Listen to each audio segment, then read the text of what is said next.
Thank you. Thank you. I see our time is up. No.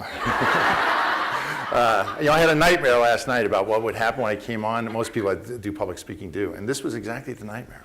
Okay. In any case, what I'm going to talk about today is this issue of how to have an impact, and I'm going to pick up on where Jeff started, and I'm going to show you how that plays out as implementation advice.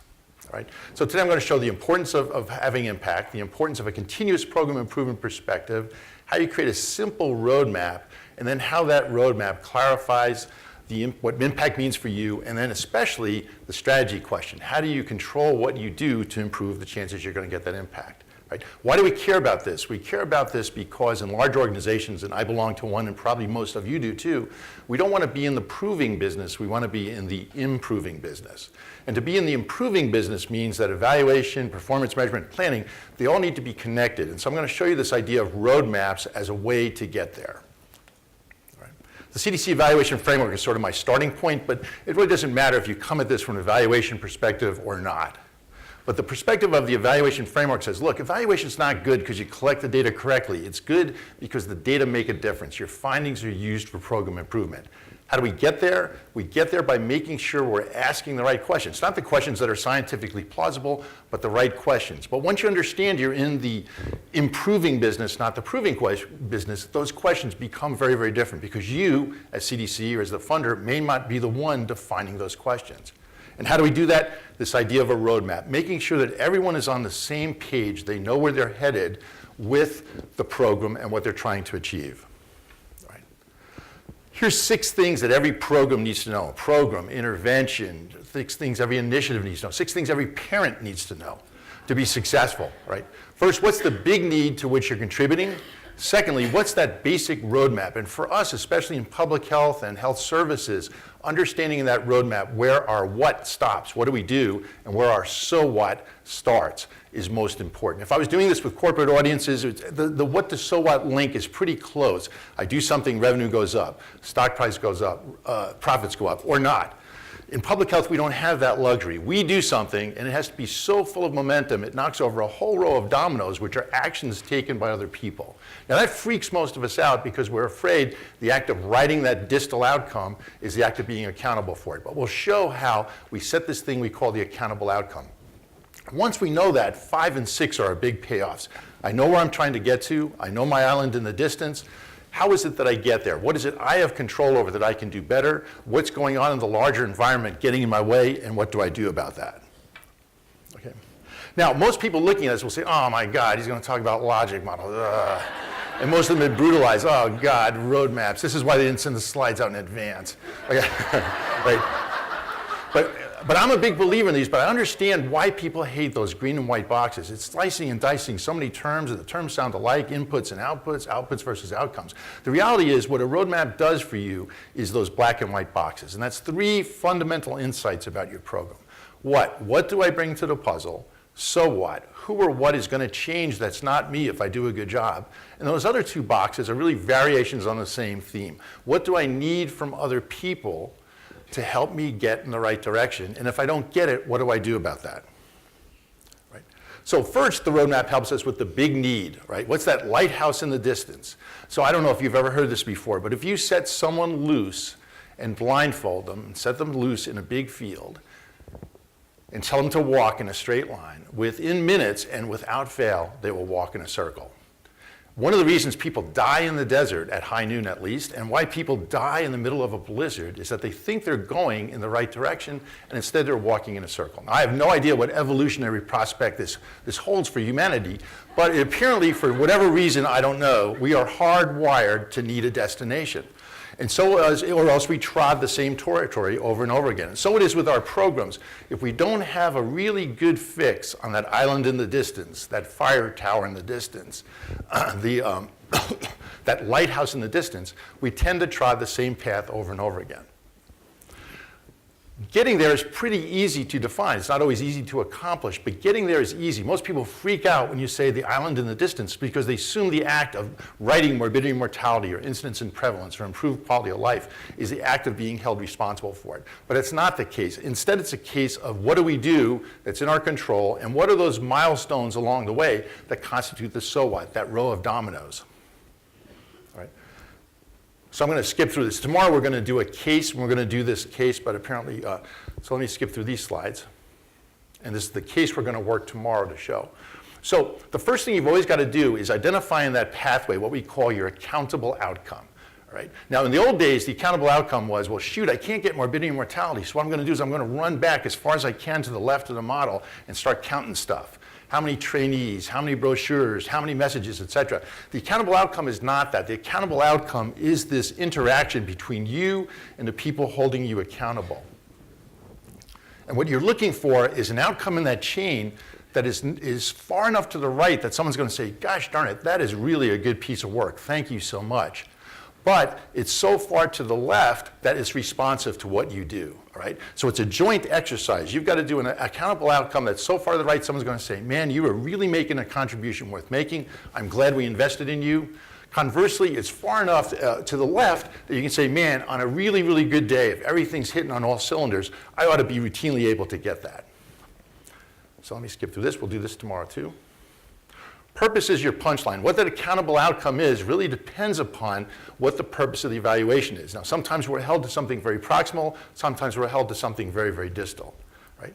And that's going to determine the types of evaluation that we do. Are we going to be in the needs assessment business, the process evaluation business, the outcome evaluation business, the impact evaluation business? One of the things that causes people to freak out again and to fail to see how evaluation can meet strategy is the tendency to always see evaluation questions as the impact evaluation question. That's a really, really important one, but it's a downstream one. And almost always the questions we're really being asked upstream are process questions, things that can feed implementation and planning right away. So the two things we want to ask ourselves to figure out that accountable outcome is utility and feasibility. Who needs this information and what are they going to do with it? It could be to test program implementation, it could be to show accountability, it could be continuous program improvement, it could be to increase the knowledge base. Each one of those is going to require an extremely different, a very different approach to evaluation and a very different part of your puzzle. All right. The second thing that's most important here is once you set that accountable outcome, then this term outputs makes some sense. Instead of being another bothersome term I can never keep straight from outcomes or inputs, it becomes a really, really important term because I know what I'm going to do, I know who or what I'm supposed to change, and so the output question becomes that bridge. I'm no longer asking, how much training should I do? I'm asking, what kind of training should I do? What do I need to do so that my training is so effective it makes those outcomes happen? Right? So here's a really simple logic model for a program with three components. Outreach leads to screening, leads to identifying people with the condition. You can see it gets me all the way over to behavior change, medical management, I improve the health outcomes. Now this is a very, very simplified version of a pretty typical screening program. Left to my own devices, if someone said, did I do good screening? I would probably say, well, gosh, how much screening did I do? Did I do good training in self-management? Well, how many families did I train? What percentage of people got the training? What the logic model reminds us is that the plot really is thickening.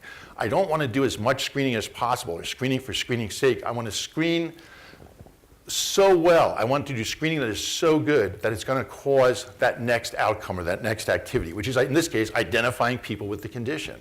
I'm going to do training so good in self-management that people will actually be sustaining that behavior change. I'm going to refer for medical treatment. I'm going to do that so well that it's going to be quality medical management is received and completed. You can see that's very, very different than saying I screened 1,000 people. I can screen 1,000 people. I can give money to 10 of you and tell you to go screen. You can tell me you screened 1,000 people. 6 months later, some of you may have found nobody with the disease.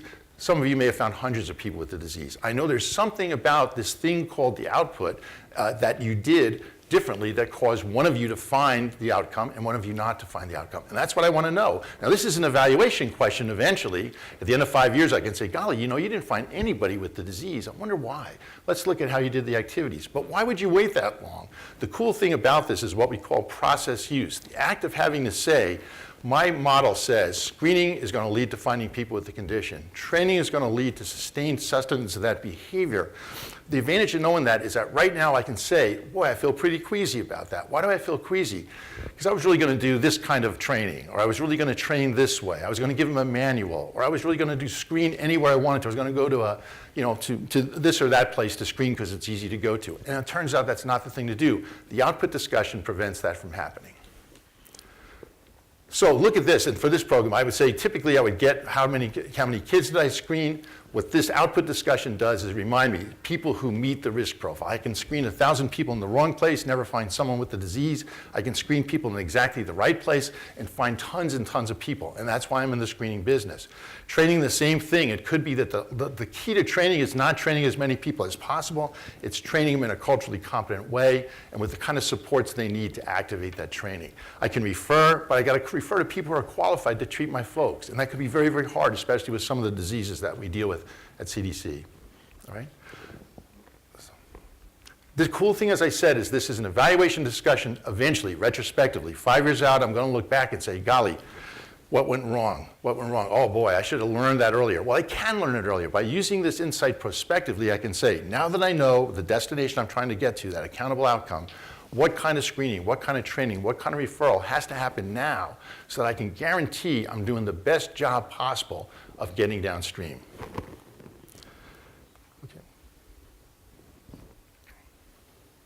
The other thing that hurts us is when we own an accountable outcome and we let our stakeholders and our funders or whoever decide it. So in the old days at CDC, we would say we're going to evaluate the things we're held accountable for by Congress, and often that was sort of a large enumeration of activities we did.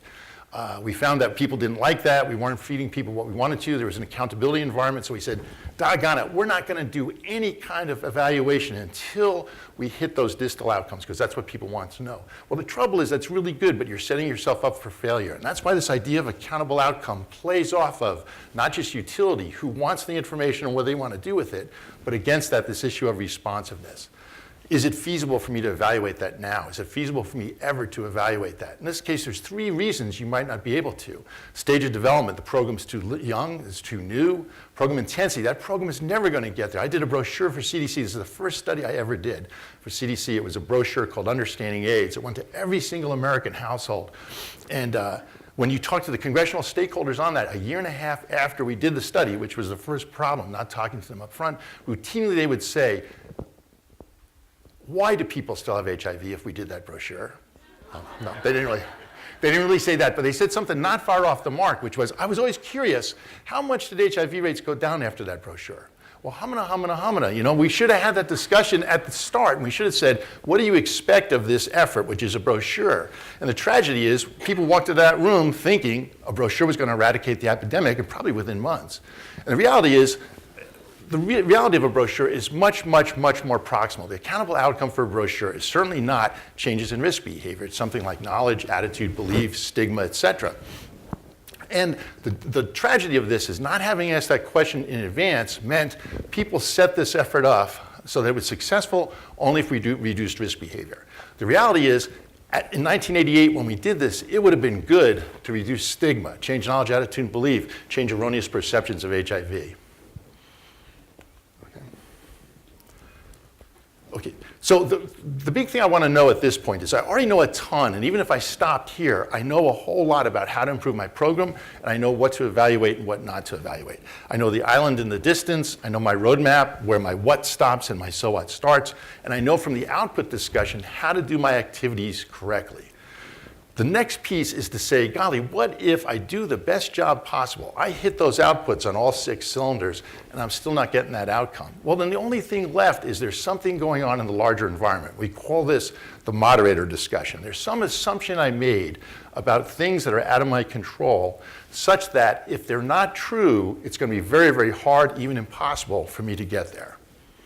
Right. And this is called your pest analysis. And I didn't come up with this, or else I would have done something very, very asset-based, like PETS or STEP. But it's called pest analysis. And that's really helpful, because for every time a contextual factor helps us, and like, for example, right now, I bet you we could do anything on Zika and people would listen, all right? So in that case, the fact that there's a political, economic, social thing called people are scared to death really, really helps us. And they'll do anything we say, I bet you. Now, that's a dare, right?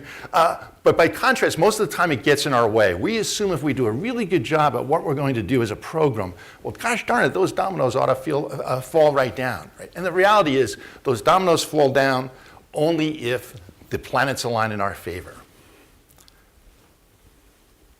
So what this reminds us is life is more complicated than if versus then. Life is if and then. If I do a great job, I ought to get my outcomes. How do I know I'm doing a great job? That's what the output discussion is all about. If I'm still not going to hit that outcome, I still don't see myself hitting it with regularity, then the only thing that can be to blame is that there's a mountain in my way. Now, how do I use that? That's a very depressing exercise. Why would I want to have it? I would want to have it because what I want to do is I want to triage two different tracks here. One is these are laws of gravity. I can't get around them. Well, if that's the case, then as an evaluator, I want to make sure at that 5-year mark, when I walk in with my tail between the legs to say, I'm sorry, I didn't get the outcome you paid me for, I can say, but here's why. Here's what happened. But prospectively, I want to know in advance because forewarned is forearmed. If I know in advance that I can't go to X, Y, and Z unless I change this political factor, this social factor, this economic factor, then I'm going to ask myself, are these laws of gravity or are these things that are mitigatable? Are they things I can change about what I do and how I do it that will actually increase the chances that I can work my way around that brick wall? So putting it all together, this all ends up in an evaluation plan. That evaluation plan is very simple. It's evaluation questions, indicators, data sources, data collection methods. It's all the hard, steep climb that you have to do in an evaluation project. But the reality is that this is much, much simpler, much, much easier, much more likely to lead you to a good place because you did this thinking. The second reality is if people in the audience are evaluators, you're used to being shunned, you're used to people ducking into the bathroom when they see you coming because they expect you to come 5 years later and just tell them how they failed and send you to outplacement counseling, right? The reality is evaluators have a lot to offer because even though these are evaluation tools, done correctly, they provide these process use insights that make you welcome at the table, that make you welcome because you help the planner and the implementer sort of sort through what it is they're doing and how to do it. Why? So that 5-year result isn't a tragedy. You understand up front what to do, how to change it, and how to do it better. So where next? There's a whole bunch of things to do, but most of these fall to the evaluator. But the later steps, all these things we have to do are informed better by the earlier steps. I know what data to collect. Why? Because I know who the stakeholders are. I know what data to collect. Why? Because I know the accountable outcome. I know what process measures to collect. What does it mean to implement the program correctly? Because I know how to do it because I've had that output discussion, identified early on what does it take to do this program such that it'll move its outcomes. Now let me close with just an observation on what Jeff just presented. So the two places in this framework where Jeff's helps the most is you can do the output discussion, you can do the moderator discussion just as a brainstorm, a free-floating thing, or you can use a framework. And what Jeff provides us with is a really, really strong framework to help us at the two places that matter most. Here's my roadmap. Here's my island in the distance. Here's my accountable outcome. How do I need to do my activities to get there? Secondly, what might be getting in my way and how do I work my way around it? So when Jeff gives us those 4 pathways, that's Jeff's aspect of the PEST analysis. Knowledge, ability, exchange, and norms. Those are 4 different reasons that I might have a hard time making my activities turn into my outcomes. Now, if I know that at the output stage, I know that my training doesn't need to be about knowledge. People know all this stuff. It's all about them operating against unsupportive norms. Well, then I can change it right now. I know to kind of look through that lens. His idea of segmentation is absolutely essential. Today I talked about screening as if it was one thing, training as if it was one thing, referral as if it was one thing. It isn't. Once I start breaking down who my target audiences are and what the risk behaviors of interest are, then that immediately changes. That immediately becomes the major input for how I define those outputs. Same thing on the moderator side. Jeff gives us his equivalent of a PEST analysis again, and it's an easy way to look through there. If I'm doing the greatest job possible and I don't see myself getting anywhere close to the accountable outcome, well, Jeff's 4 pathways are really the way to look at it. More importantly, in that case, is Jeff's done that nice little matrix of strategies against pathways to show us, look, there are 6 basic strategies we can throw at something, but what those strategies need to look like and what they need to be is going to vary pathway by pathway by pathway. A health communication strategy identifying knowledge is one very different than one targeted to ability and certainly one different targeted to norms. So once I've done the PEST analysis and said, golly, what is it that's getting in my way? What's the mountain that's in my way such that the best job possible isn't getting to my outcome? I use Jeff's pathway. Holy mackerel, this is all about ability. It's all about norms. I look through his 6 strategies, 5 or 6 strategies, and I say, okay, this looks like a health communication issue or a policy issue, et cetera. But those are not one thing. Those are one thing channeled in a very specific direction. Right. So let me stop there and take any questions. Thank you very much.